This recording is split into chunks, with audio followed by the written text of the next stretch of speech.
यह कहानी एक वफादार नौकर गोपाल की है जो अपने मालिक के प्रति निस्वार्थ भक्ति रखता है। हालांकि परिस्थितियां उसे एक कठिन परीक्षा में डाल देती हैं, जिससे उसे बहुत बड़ी सीख मिलती है। एक छोटे से गांव में सुरेश नाम का लड़का रहता था। बचपन में ही उसने अपने माता पिता को खो दिया। उसके पास न कोई सहारा था, न ही उसके पिता की कोई जमीन।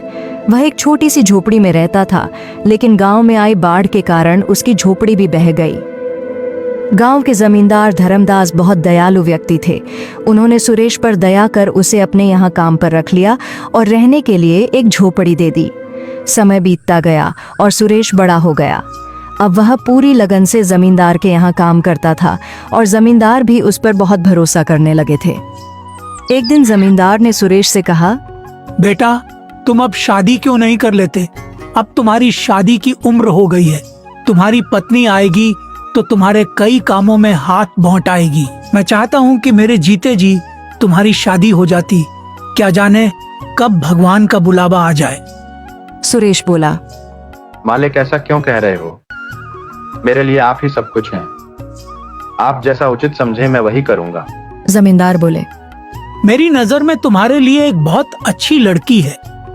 शादी के खर्च की चिंता मत करना, वह मेरी जिम्मेदारी होगी। सुरेश झिझकते हुए बोला, जो भी आपका निर्णय होगा वह मेरे भले के लिए ही होगा। आप मेरे पिता समान हैं। धर्मदास का बेटा विक्रम यह सब सुन लेता है और गुस्से में अपने पिता के पास आता है। पिताजी, ये आप क्या कर रहे हैं? सुरेश हमारा नौकर है और आप उसकी शादी का खर्च क्यों उठा रहे हैं? धर्मदास ने सख्ती से जवाब दिया, वह मेरा नौकर नहीं, बेटे जैसा है।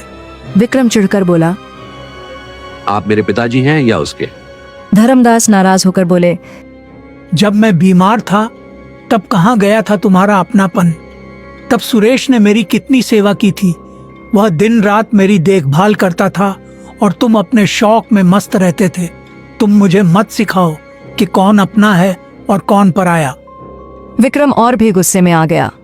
उसने सोचा कि उसे सुरेश को रास्ते से हटाना होगा। विक्रम नशे और जुए की लत में डूबा हुआ था। एक दिन उसने अपने पिता से 10,000 रुपए मांगे, लेकिन जब जमींदार ने उसे पैसे देने से इनकार कर दिया तो वह भड़क उठा।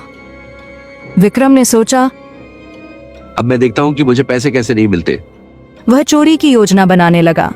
अगले दिन जमींदार की तिजोरी से 20,000 रुपए गायब हो गए। पूरे घर में हड़कंप मच गया। विक्रम मौके का फायदा उठाकर बोला, पिताजी, चोर और कौन हो सकता है? सुरेश ही होगा। सुरेश हैरान रह गया। उसने सफाई दी, मालिक, मैं ऐसा नहीं कर सकता।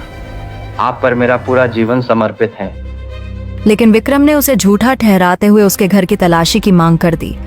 जमींदार ने पहले